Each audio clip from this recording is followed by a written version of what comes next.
जय गुरु जी। हेलो संगत, मैं आपको अपना थोड़ा सा इंट्रोडक्शन देता हूँ।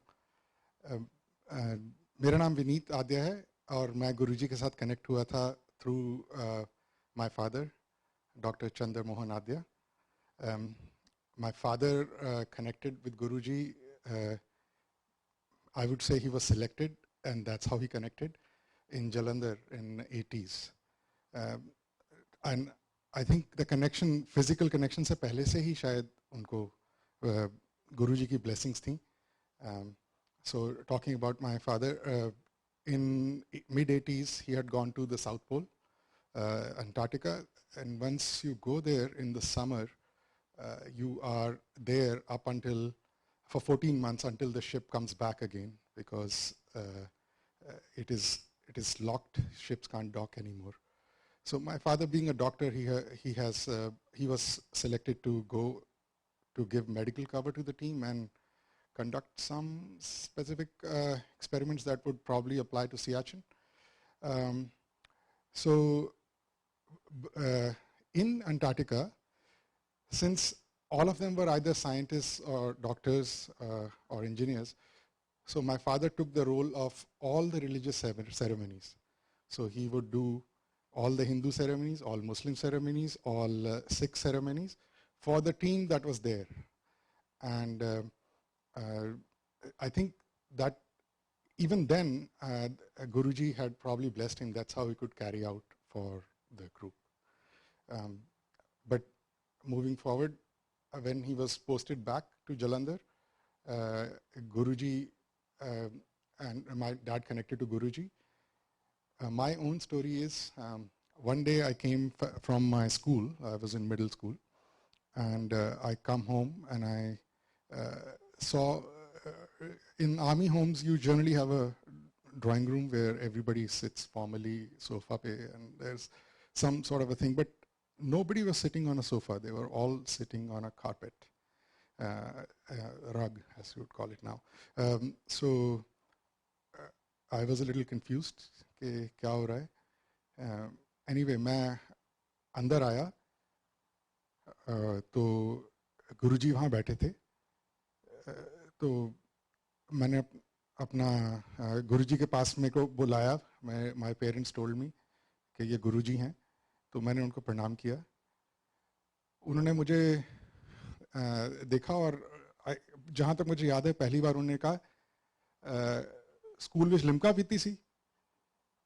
तो मैं घबरा गया. मैं घर से 50 पैसे लेके गया था, कहीं मुझे मिल गए थे, तो मैंने कहा कि चलो अब इसके स्कूल की कैंटीन में लिम्का पिए. तो मुझे लगा कि यही सारी, this is the real thing. अब शायद शिकायत हो गई है, तो मैं थोड़ा सा घबरा सा गया. गुरुजी के पास बैठा. Obviously very mesmerizing. उस समय भी मुझे ऐसा लगा कि this something is different here. The other thing I remember is गुरुजी ने कहा कि अमेरिका जाएगा और आविष्कार करेगा. तो मैं स्कूल का बच्चा था, मिडिल स्कूल, अपना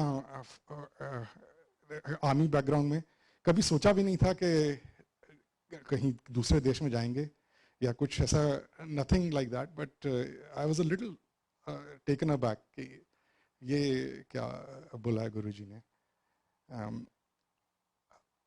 तो that और उन्होंने bless किया. गुरुजी की blessing का फ़ायदा ये हुआ कि because I started believing in him, all the worries sort of went away. I was going from Jalandhar to Pune. Or Pune में I had to go and get my admissions done in a school there. तो उस school में जो पहले से जो message आया कि they will take all their students first in science, क्योंकि उस समय साइंस लेने के लिए there are not too many people who would do anything else but science. तो उनका जब लास्ट कैंडिडेट को साइंस सीट मिल जाएगी, उसके बाद ही they'll start considering people from outside. So what I was told was that you will probably have to get into some other subjects because ऐसा rule है. तो तब मैं दिल्ली में था. I mean we were going from Jalandhar to Poona, but flight was from Delhi actually. तो ये मुझे पता चला. बट अब मैंने सोचा गुरुजी ने तो बोल ही दिया है तो शायद जो भी होगा. I was not really worried. I was just मैंने तो सिर्फ इतना ही पूछा कि तो अगर नहीं होगा साइंस में तो और क्या सब्जेक्ट्स होते हैं, कोई आइडिया नहीं था.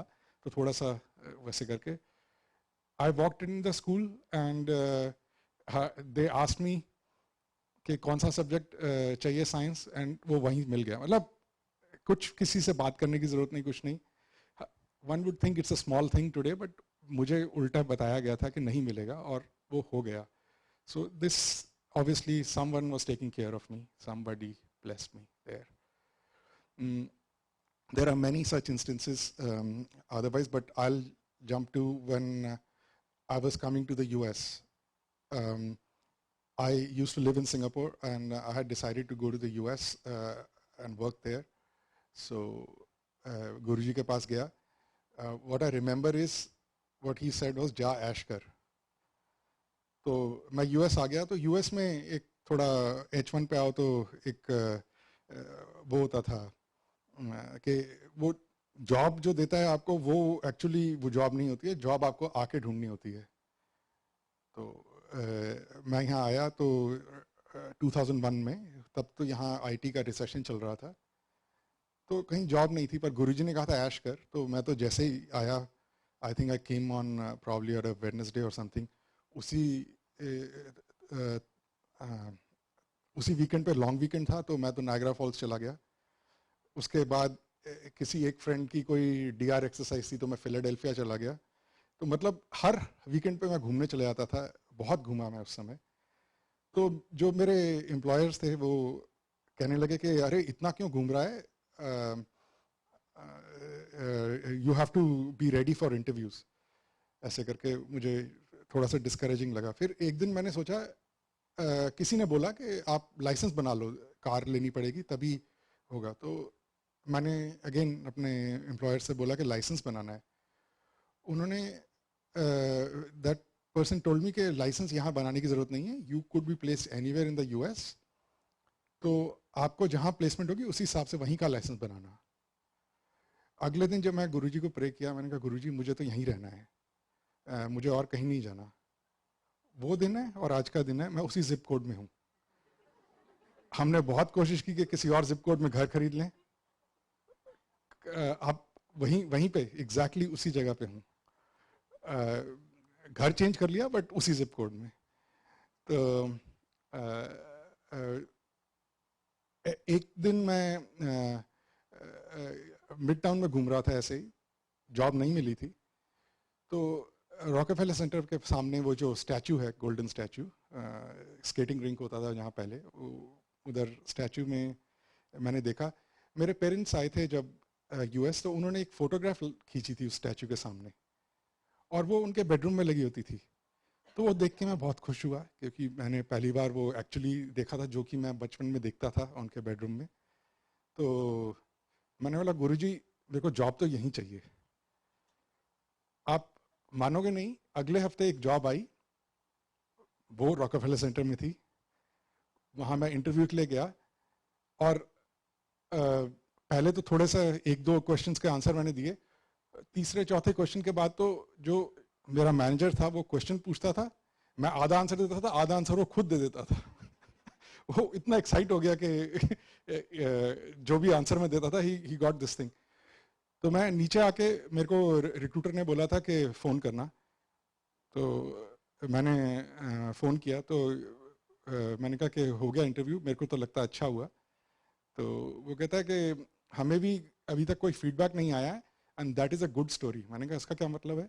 कहता अभी तक मैंने जितने भी लोग भेजे हैं वो 30th फ्लोर से जब तक नीचे आते हैं तब तक हमें फ़ोन आ जाता है किसी और को भेजो, अभी तक आपके लिए कोई फ़ोन नहीं आया है. एंड वो जॉब मुझे वहाँ मिल गई रॉकेफेलर सेंटर में.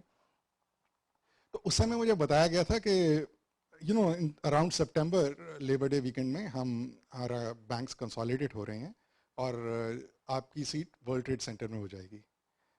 तो मैंने कहा ठीक है. तो उसी लेबर डे वीकेंड के बाद हमारी ट्रेडिंग फ्लोर और मेरा डेस्क भी सब कुछ जो वर्ल्ड ट्रेड 1 नॉर्थ टावर वहाँ पे शिफ्ट हो गया। तो हमारा बैंक के ऑफिसेज वर्ल्ड ट्रेड 1 और वर्ल्ड ट्रेड 2 दोनों में थे, क्योंकि 3 बैंक्स मर्ज हुए थे और तीसरा बैंक जो था जिस बैंक से मैं था वो रॉकेफेलर सेंटर में था, बट उन्होंने डिसाइड किया कि ट्रेडिंग फ्लोर डाउनटाउन में बनाएंगे, तो सब डाउनटाउन में मूव हो गए। उसी उधर मैं शायद एक हफ्ता के लिए ही शायद गया था। मैं तो ज़्यादा वर्ल्ड ट्रेड देखा भी नहीं था, एक बार ही सिर्फ ट्रेन से गया था। और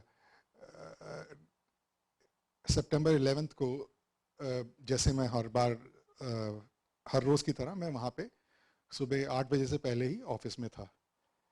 और जब पहला प्लेन गिरा वहाँ पे, तो मुझे अभी भी याद है, मैं कॉफ़ी बना रहा था अपना कॉफ़ी मशीन में।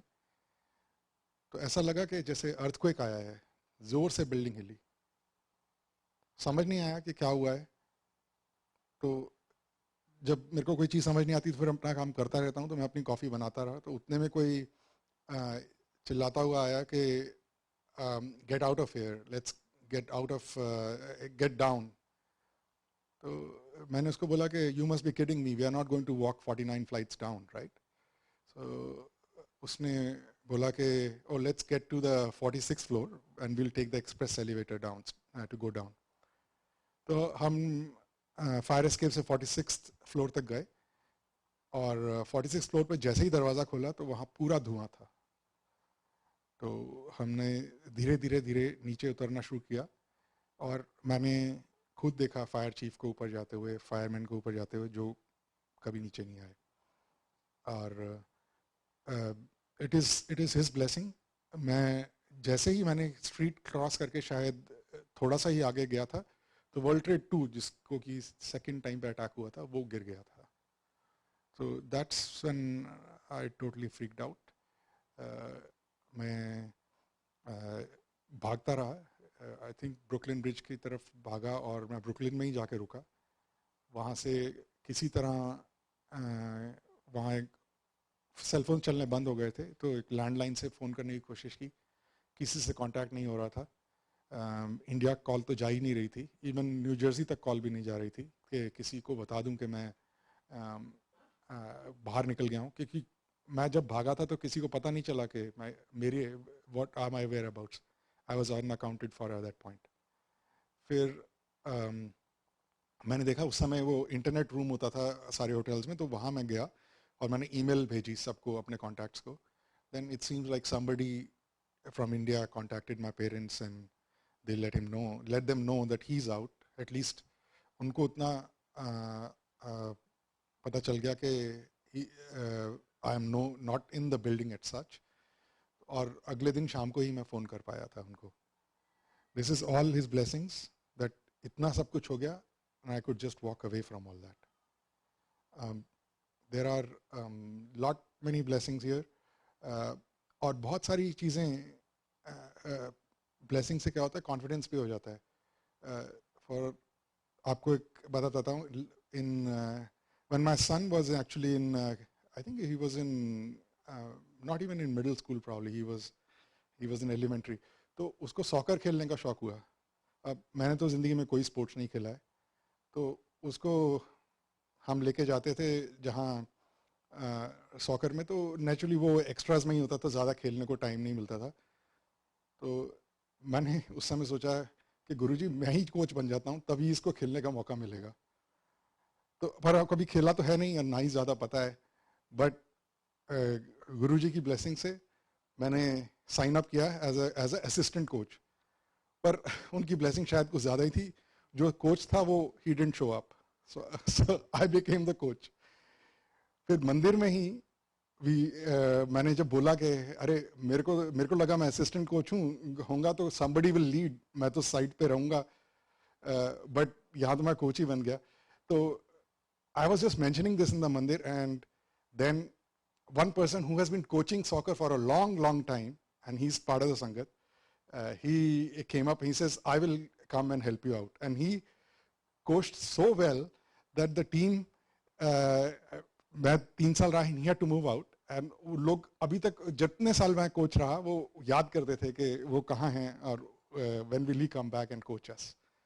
So this is what I'm saying कि not only the blessings help you when you have a problem, they give you confidence, and you can attempt things that you would want to do but probably are not capable of doing right away.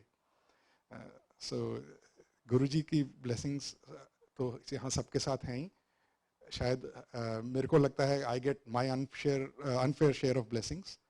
So thank you. जय गुरुजी.